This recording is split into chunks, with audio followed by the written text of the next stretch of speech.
Mais um dia tumultuado na política brasileira e para variar eu vim trazer para vocês um resumão do que tem rolado na data de hoje. Braga Neto compareceu a um depoimento na Câmara dos Deputados hoje em que ele negou as ameaças com relação ao voto impresso e também as notas enviadas aos senadores da CPI. Ele me perguntou se eu considero se houve uma ditadura. Não considero que tenha havido uma ditadura. TSE mandou bloquear o repasse de verbas para canais bolsonaristas e o Senado respondeu às ameaças de Bolsonaro, segurando a sua indicação de André Mendonça para o STF. E a carta divulgada ontem, assinada por mais de 13 governadores, mostra que se o Bolsonaro tentasse alguma forma de golpe, encontraria resistência local dos governadores, inclusive com relação ao uso da força policial. Eu vou contar para vocês isso tudo nesse vídeo, mas antes, meu nome é Ana Flávia Mourão e você está no canal Rony Teles. E se essa é a sua primeira vez por aqui, todos os dias nós combatemos essa onda de ignorância e falso moralismo que chegou até a presidência da República. E você pode contribuir demais com essa tarefa apenas sentando o dedo no like, porque o like avisa pro YouTube que esse vídeo é importante. E para você que já é de casa, você pode assinar o canal por valores a partir de R$3, se tiver condições, é claro. E agora, sem mais delongas, bora para as notícias do dia. Braga Neto nega ameaça por voto impresso e diz que cúpula militar não desrespeitou o Senado. O ministro da Defesa Braga Neto disse em audiência na Câmara nesta terça-feira que não fez ameaças a favor da aprovação do voto impresso. Ele também contestou que a nota assinada por ele e comandantes das Forças Armadas em resposta a uma manifestação do presidente da CPI da Covid tenha sido desrespeitosa com os senadores. Braga Neto participou de uma audiência conjunta das comissões do Trabalho e das Relações Exteriores e de Fiscalização Financeira e Controle. Reitero que eu não enviei ameaça alguma, não me comunico com presidentes dos poderes por intermédio de interlocutores. Ao responder sobre a nota que rebateu Omar Aziz, Braga Neto disse que o texto não se referiu aos senadores ou ao Senado em geral, mas especificamente ao presidente da CPI. Foi emitida como uma resposta a um pronunciamento pontual considerado desrespeitoso e injusto. Não foi um comentário desrespeitoso e injusto. A única coisa que o Omar Aziz fez foi constatar que ali a gente estava conseguindo ver, graças à CPI, um lado muito podre das Forças Armadas e que realmente os generais sérios deveriam ficar envergonhado do lado podre das Forças Armadas está sendo muito mais mostrado e muito mais assistido pelos brasileiros do que o lado bom. Bem, vamos dar uma olhada em alguns trechinhos do depoimento do Braga Neto. Ele me perguntou se eu considero se houve uma ditadura. Não considero que tenha havido uma ditadura. Houve um regime forte, isso eu concordo. Cometeram exceções dos dois lados, mas isso tem que ser analisado na época da história de Guerra Fria e tudo mais. Não pegar uma coisa do passado e trazer para os dias de hoje. Tá? Se houvesse ditadura, tá?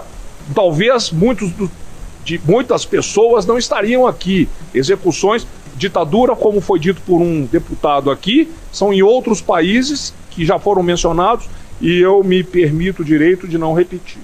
O senhor ministro Braga Neto está muito enganado, porque existem milhares de famílias no Brasil que até hoje ficaram sem resposta sobre o que aconteceu com seus filhos, netos, sobrinhos, familiares, amigos. Houve fechamento do Congresso, houve inclusive suspensão do habeas corpus, ou seja, o Estado podia fazer o que quisesse com você e você não tinha o direito de processar o Estado.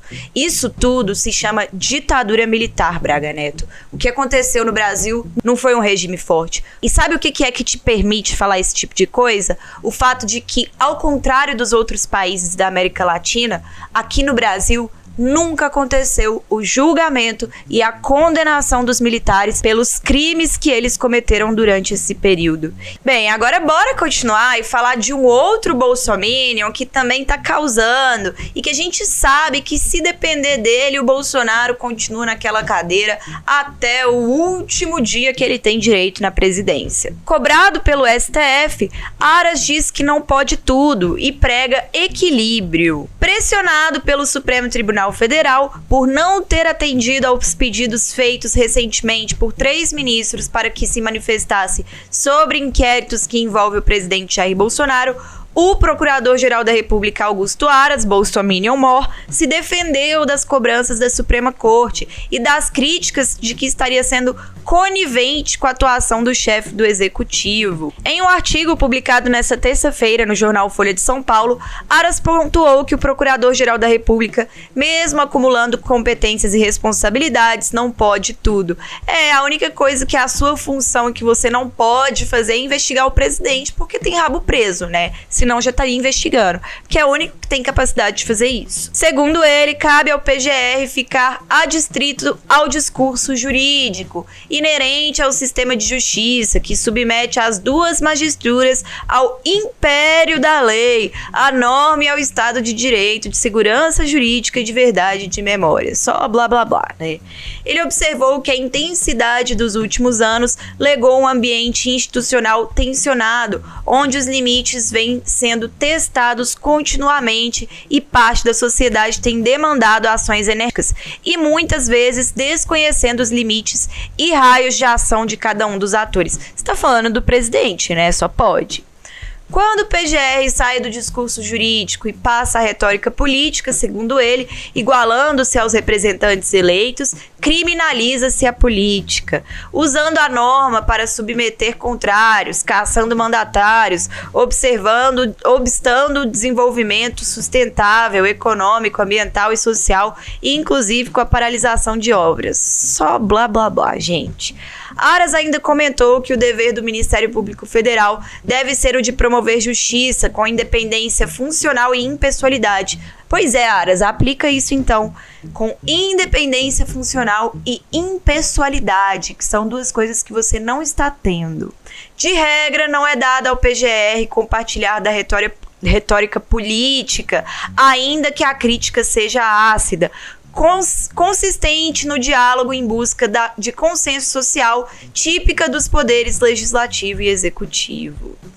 O Procurador-Geral também ponderou ser preciso sobriedade e sabedoria para retomarmos, superando o luto vivido por milhões de famílias e drama do desemprego, sem abrir mão da democracia, que foi por décadas ansiada e buscada. Bem, Aras, se você quer que a gente não abra mão da democracia, então você tem que abrir mão de defender e de segurar o presidente, porque pra gente ter democracia, a gente tem que tirar o Bolsonaro do poder, porque ele é quem está tentando acabar com a democracia. E o TSE tá com sangue nos olhos e não tá dando um dia de descanso pro Bolsonaro e os seus apoiadores. Dá só uma olhada. Corregedor do TSE ordena que redes bloqueiem verba de canais bolsonaristas. O Corregedor-Geral da Justiça Eleitoral, ministro Luiz Felipe Salomão, identificou uma lista de canais envolvidos com a divulgação de notícias falsas, cujo objetivo seria ganhar dinheiro com a manipulação de espectadores a partir da monetização de páginas pelas redes sociais. Dentre os perfis ligados à propagação de desinformação estão o do presidente Jair Bolsonaro e de seus filhos Carlos, Flávio e Eduardo, assim como de outros 4 deputados federais e influenciadores bolsonaristas. Olha aí as coisas chegando no Carluxo, nos filhinhos do presidente e no próprio presidente da República. E eu acho pouco, eu acho ótimo, eu tô amando ver o TSE a todo vapor contra os bolsominions. E não é só o TSE que não tem dado paz para Bolsonaro, agora até mesmo aqueles que estavam mais neutros, entre aspas, não querendo tomar nenhuma posição, parece que estão começando a também mandar recados pro Bolsonaro de tipo assim, segura sua onda aí, porque você não é essa bola toda que você tá achando que você é, não. Olha só. Após ameaças de Bolsonaro, o Senado segura a indicação de Mendonça ao STF. O Senado decidiu segurar a indicação do ex-ministro da AGU, André Mendonça, para o Supremo Tribunal Federal,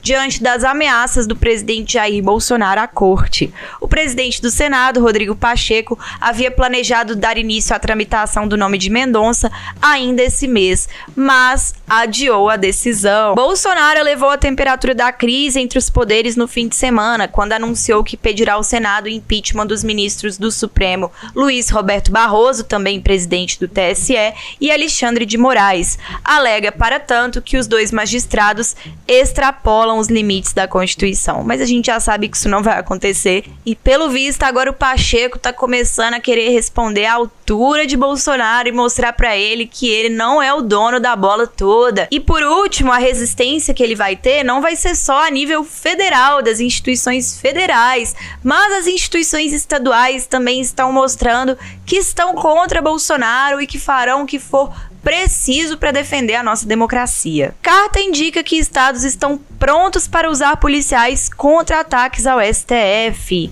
A carta assinada por 14 governadores em apoio ao STF sinaliza que estados estão prontos para usar policiais contra qualquer avanço autoritário sobre um dos ministros da corte. Além de manifestar solidariedade ao Supremo, o ponto mais importante do documento é o trecho: no âmbito dos nossos estados, tudo faremos para ajudar a preservar a dignidade e integridade do Poder Judiciário.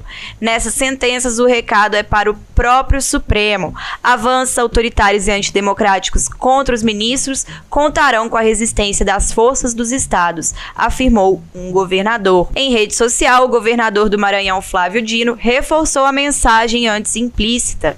14 governadores assinaram a nota em defesa do STF, dos seus ministros e das suas famílias, diante de ameaças e agressões. Não será por falta de proteção policial que vão acabar com a independência do judiciário no Brasil, publicou Dino. Pessoal, eu fico bem feliz de ver as nossas instituições se fortalecendo e as respostas que estão acontecendo contra o Bolsonaro, que demoraram muito tempo para vir. As pessoas deixaram por muito tempo o Bolsonaro falar e fazer o que quiser, e só a oposição, só nós aqui que somos progressistas, que sempre estivemos do outro lado, que estávamos batendo no Bolsonaro. Mas faltava as instituições que são sérias no nosso país, que são respeitadas no nosso país, tomarem o mesmo tipo de atitude que a gente sempre tomou. E eu tô muito feliz em ver isso acontecendo. E vocês, o que estão achando disso tudo? O que acharam dessas notícias de hoje? Deixe seu comentário aqui embaixo. Não se esqueça do like, de se inscrever e ativar o sininho se você ainda não for inscrito. E beijo, até a próxima.